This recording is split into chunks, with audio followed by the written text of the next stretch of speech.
We're recording, John. Look at that. All right, well, welcome back, everybody. While I get myself in order, this is Two Beards and a Bible. I'm John Swaino. And I'm Dave Tenney. John was totally not prepared for me to hit the record button. No, I'm still straightening things on But he the had his table. clothes on, so I figured it'd be okay. We're there.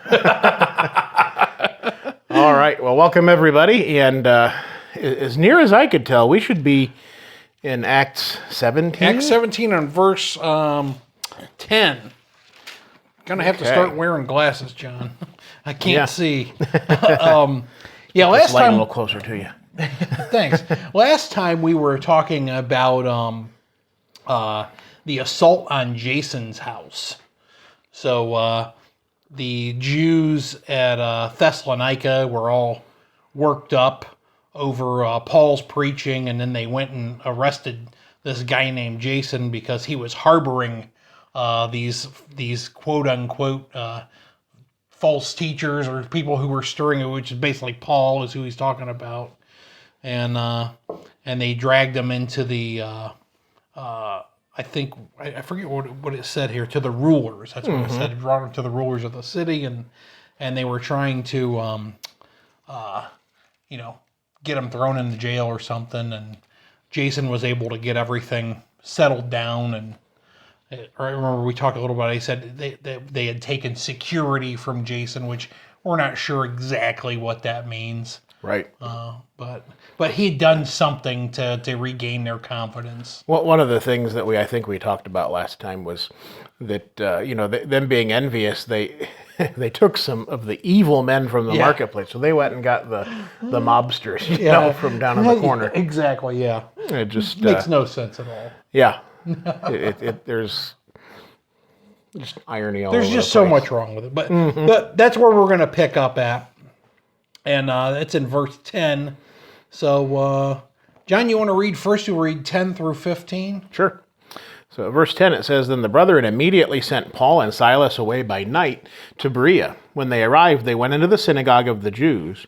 These were more fair-minded than those in Thessalonica, in that they received the word with all readiness, and searched the Scriptures daily to find out whether these things were so. Therefore many of them believed, and also not a few of the Greeks, prominent women, as well as men. But when the Jews from Thessalonica heard that the word of God was preached by Paul at Berea, they came there also and stirred up the crowds. Then immediately the brethren sent Paul away to go to the sea, but both Silas and Timothy remained there. So those who conducted Paul brought him to Athens, and receiving a command for Silas and Timothy to come to him with all speed, they departed. All right. So Paul and Silas are sent away because of all of the things that are going on there at Thessalonica. And they send them away, and they go to Berea. And, of course, Paul runs into the same kind of problem there. But this is where we get, I think it's called the Berean Society. Oh, yeah? Yeah, have you ever heard of that? I have not. They're a group, and they've been around for a long time. And they, if you go into like a hotel room and you find a Bible, that's who put it there. Oh, it's usually the Gideons. Is it Gideon? Oh, you're right. Dang, yeah. John. Yeah, it was Gideons. Yeah, you're right. Bereans were. Never mind. But there was in this area, I don't know if it was nationwide or not, the Berean bookstore. Yes, I remember that. Yeah. Maybe that's what I'm thinking of. Yeah. But, I mean, the idea that they were more fair-minded, I mean, have you ever, in your travels, come across an area that, this can sound the wrong way, and I don't want it to.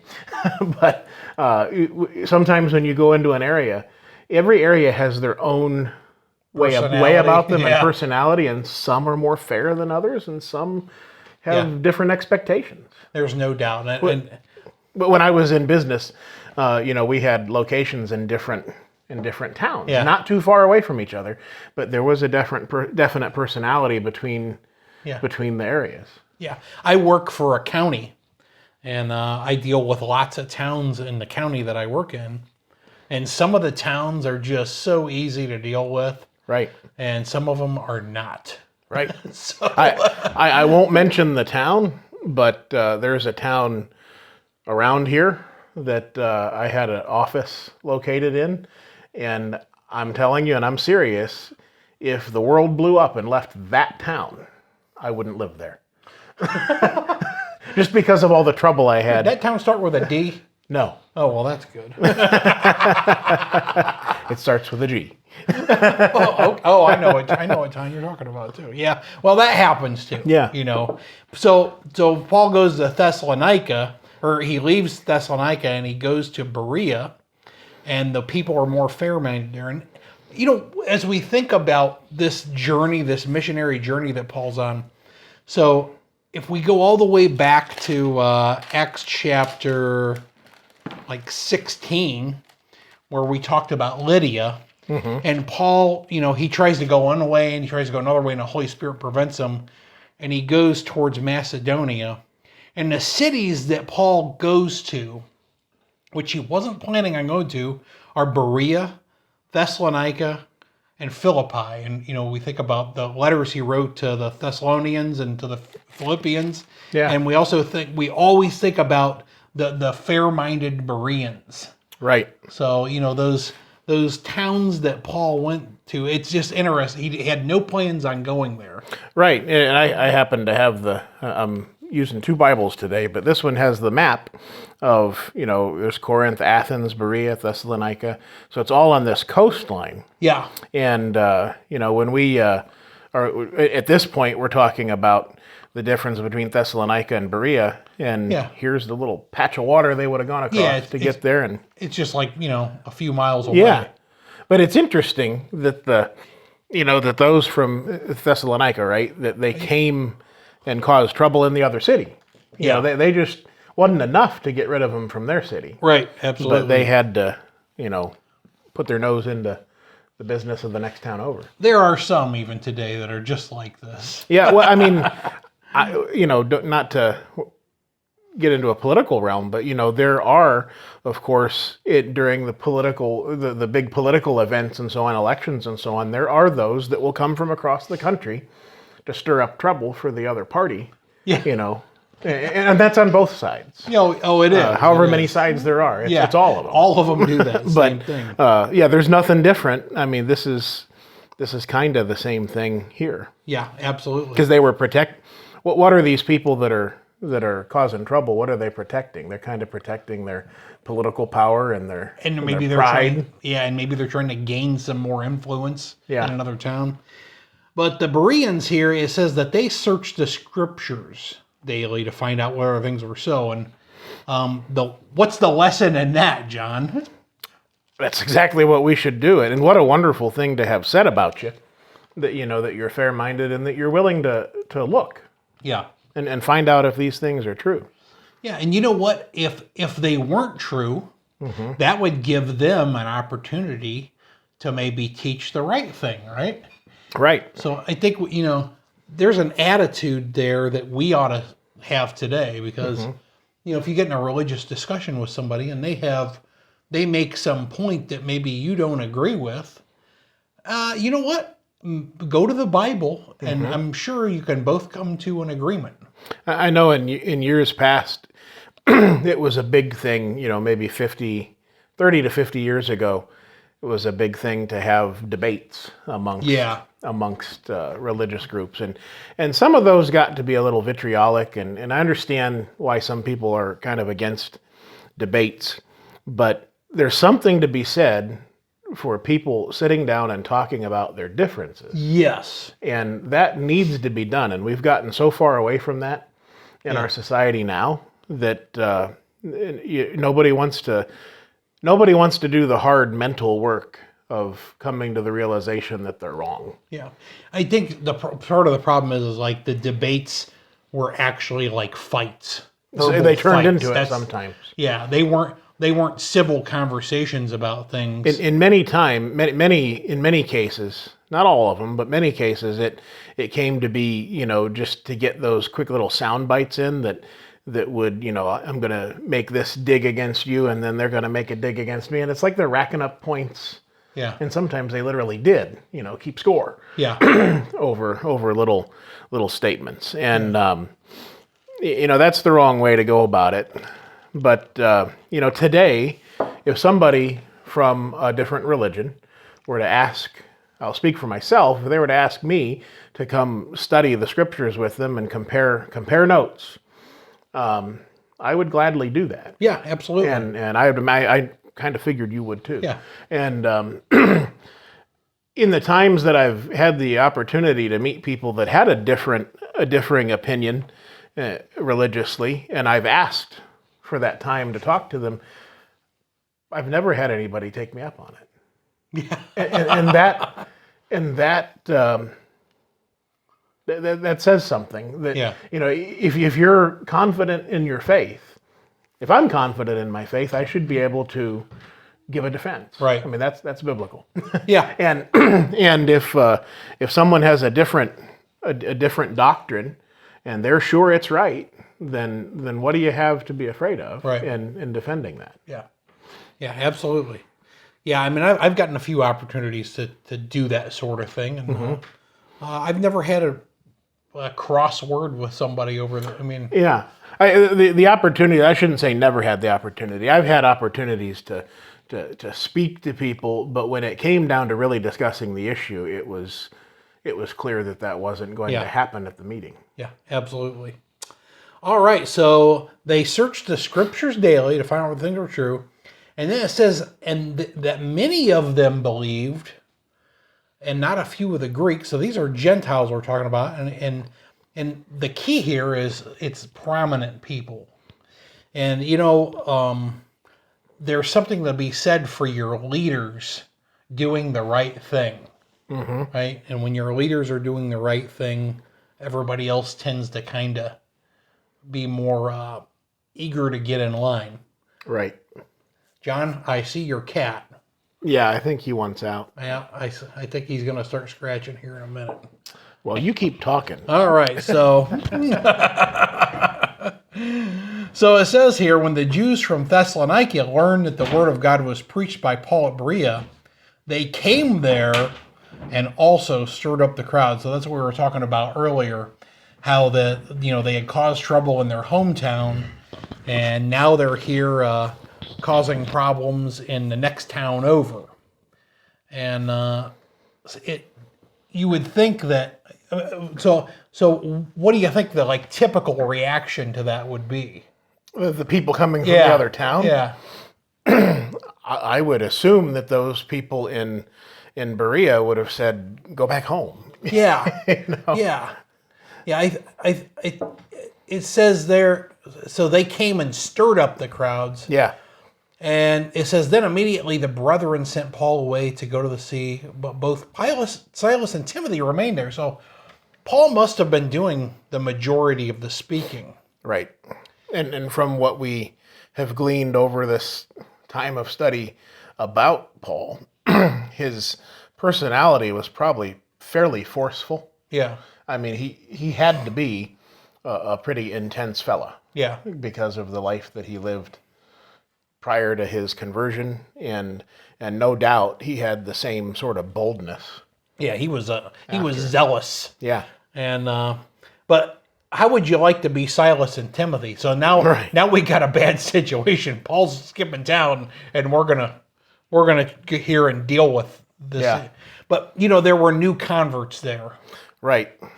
And somebody had to stay behind and try to get, I think, them more organized. That's kind of Timothy.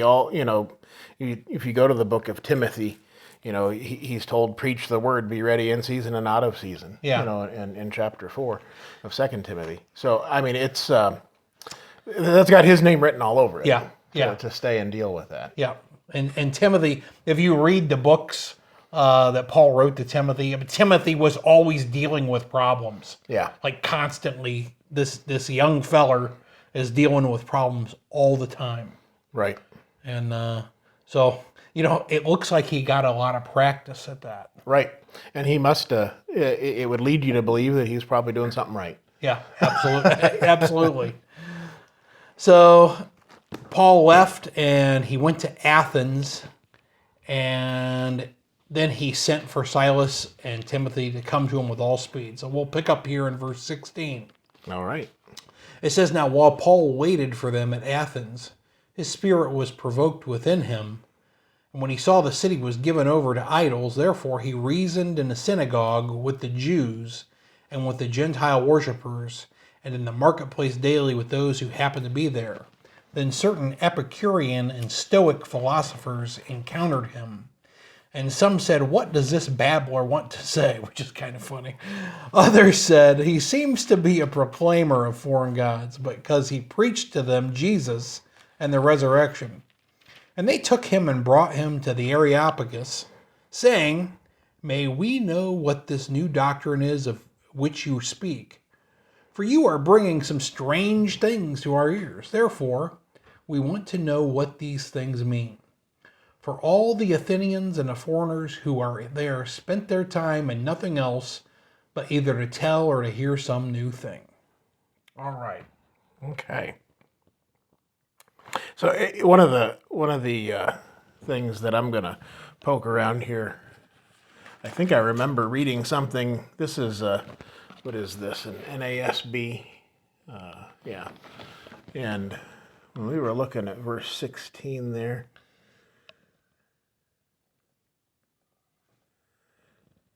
Now, it says in verse 16 of Acts 17 there, it says, "Now while Paul was waiting for them at Athens, his spirit was being provoked within him as he was beholding the city full of idols."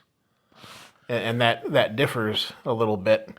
It does say his spirit, was provoked within him. I didn't hear that when you read it. So what do you think that means? I can only imagine. I kind of identify with it when you go into a place and you see that they're turned over to all kinds of godless things. It kind of turns your stomach a little bit. It kind of provokes your spirit. With kind of like I've had the thought before. I don't understand how you can be so wrapped up in some of these things. Yeah. So you want to do something about it and speak to them. Yeah. And that's exactly what he does. And he says he went and reasoned in the synagogue with the Jews and with the Gentiles. So he went to the synagogue first because there he's going to find somebody he's got something in common with. Right. And he didn't scream at him, he reasoned with him. Yeah. And it caught me. This caught my attention when I was reading earlier at verse 17. He reasoned in the synagogue with the Jews and with the Gentile worshipers. Yeah. So there were both. Yeah, they were both there. They were both there. And then it says there were certain Epicurean and Stoic philosophers. Right, those guys. Yeah, some fellers. The Epicureans, I did do some reading about these things, because I've always thought of the Epicureans as a group who just kind of went after anything that was pleasure provoking. Okay. But I don't think that's really what that was 100%. Okay. Yeah, I'm not versed on their history. Well, I think the Epicureans, their main thing was they tried to avoid anything that would cause pain or discomfort. Oh, that was their. So whatever they could avoid, they would. That was their religion. And then the Stoics, the way they kind of handled things is they would deal with issues with reason rather than, and Stoic philosophy even today is still very kind of removing emotion from the, yeah. And that makes sense. As I told you, I had my computer open here so we could Google stuff. Yeah. It says that an Epicurean is a connoisseur of the arts of life and the refinements of sensual pleasures. From what I was reading, that didn't, like, Epicureans sometimes would abstain from those sorts of things. So they maybe they've got an opportunity to cheat on their wife, but they might abstain from that because they know that would cause some other kind of pain. Mm-hmm. Yeah. But if they could get away with it, I'm sure they would just do it. Right. Right. Yeah. But the thing... Very worldly in thought. Oh, yeah, absolutely. Then really, Stoicism, it's basically removing emotion. from all decision making and just doing things by probably the scientific method. I would imagine. So, And that has its place. it does. And emotions have their place. But God gave us both of them. Yeah, and sometimes avoiding situations that would cause bad situations is good advice, right? Yeah. So the Epicureans, some of it wasn't. The things they believed in weren't all bad. There were some good aspects to them. Exercising of wisdom. Yeah. And doing things to avoid trouble in the future. But sometimes you need to insert yourself in a situation that you know is going to be a horrible situation because you have to. Right. You need to do that. Right. So that's these two groups that were there, the Stoics and the Epicureans, and they want to, they say, what does this babbler want to say? Which is funny.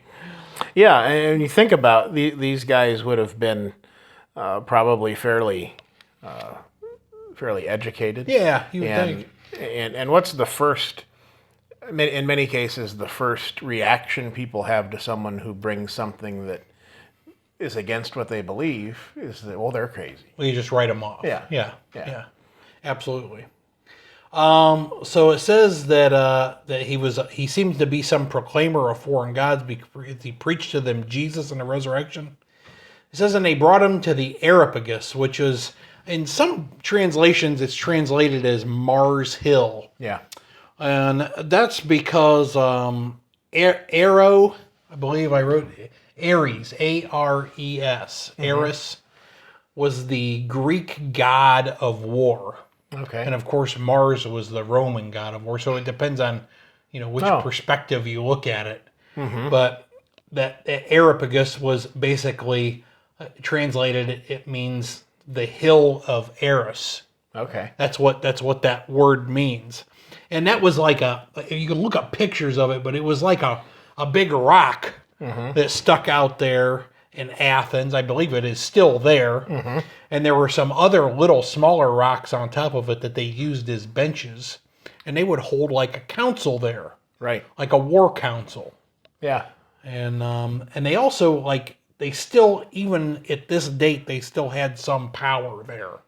Sure. Yeah. If I remember correctly, was it in the reading here that we're going to get to in just a minute? That it was a place, like you said, it was the place where they made religious decisions. Whether that was something I read. I read that somewhere today. I read that too as well. Yeah. So it was like there was some council that decided what was right. Regarding religious matters. Right. Most likely. So they took him to this place, and it's interesting. It says. They took him to this place and they said, may we know what this new doctrine is of which you speak, for you are bringing some strange things to our ears. Therefore, we want to know what these things mean. Mm-hmm. That's a good attitude. Yeah. Right? Yeah. Even if they were condescending, perhaps in their minds, they at least gave him the chance. Yeah. And that's a good sign, as you said. Yeah. Yeah, so it says, for all the Athenians and the foreigners who were there spent their time in nothing else but either to tell or to hear some new thing. Yeah. It sounds like the early internet. Yeah, there you go. So these were surfers of the ancient internet. Right. John, you want to read? What time we got? Oh, we got about 5 or 6 minutes. Okay. Boy, we're not going to get this whole section. Let's just read the next 4 or 5 verses. Okay. So, starting at verse 21, for all the Athenians and the foreigners who were there spent their time in nothing but either to tell or to hear some new thing. Then Paul stood in the midst of the Areopagus and said, men of Athens, I perceive that in all things you are very religious. For as I was passing through and considered the objects of your worship, I even found an altar with this inscription, to the unknown God. Therefore, the one whom you worship without knowing, him I proclaim to you. You know what? What an awesome way to open this up. Yeah, yeah. I read one time that so the reason they had all of these images of gods all over was because they had all of these different gods they worshipped. And the reason they had this image of an unknown god was just in case they forgot one. Right. So I suppose in some way, that leaving that door open for there to be another one, that at least puts them in a place where they understand to some degree that they could be wrong. Yeah. That they could have missed something. Although they were much like the religious world today, they probably were, you believe in the God you want and I'll believe in the God I want. Yeah. And all of them can be true. But it is interesting. And one of the things that strikes me is, they told him he was a proclaimer of foreign gods. So he went with that. Yeah. And he's like, he basically, I guess the thought would be, okay, these people don't know of the real true God, so let me tell them. And he went and told them just as much, and he and he told them, I'm going to tell you about this unknown God. But before he did that, in verse 22, he says he perceives that in all things you are very religious. Yeah. So that's sort of a compliment. Yeah. And so he's meeting them where they're at. Yeah. He's not calling them fools. Right. He's not insulting them. He's complimenting them on their desire to at least seek after religious things. And then he proceeds to tell them about this unknown God. That's the common ground. They already left room for there to be another God. Paul knew his audience. Yeah.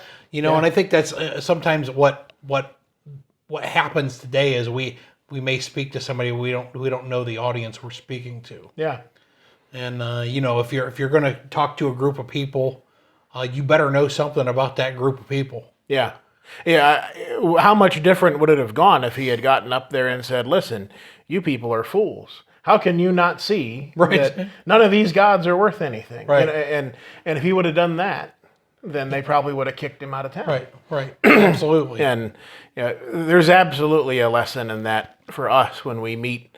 It's hard to believe sometimes, but there are people that just don't know. They've just never been exposed to religious things. Now, the scriptures do say that all men are without excuse, because you can look around and see the beauty of creation and see that there's a creator. But nonetheless, we have to meet people where they're at. Absolutely. And something shot into my head as I was reading earlier. I was reading about a person who was an astronomer, and they worked with NASA on some pretty big projects. And one of the things that they said was that the more that they looked into the universe and looked into the things of the universe, the creation, the more religious he became. because the more he saw the order and how things were, you just couldn't deny it. Yeah. And I've heard that many times before. People that go into the sciences and they have a truly honest mind, an honest heart. When they are presented with the intricacies of creation, they come to that. Yeah, understanding. You don't have to look too hard to know that this wasn't an accident. Mm-hmm. It just think about it just a little bit. Yeah, and in reality, that's probably why they had all these gods, the god of this, the god of that, because they knew that there's something going on here. This wasn't made by chance. Even today, like people who are atheists, they know that something had to have happened. They still understand that there's this problem of this universe. Mm-hmm. How did this get here? Right. There's a problem there, a big problem. Right. And they've come up with some of their own ideas on how it got here, but the problem is the idea of evolution is an insane idea. Right. And it always cracks me up when I hear people who are very educated and smart and believe in this. And I'm like, just take a few steps back and look at this. That's the problem of education for education's sake. Yeah. They help a lot of people to think in a certain way. Yeah. And as you pointed out, you have to have help to think in that way that this can all just be from chance. John, we better stop here. Is that enough? Yep. All right. Well, thanks for joining in. And next time we're going to pick up and dig a little bit further into Acts chapter 17. Hope you can join in. Thanks.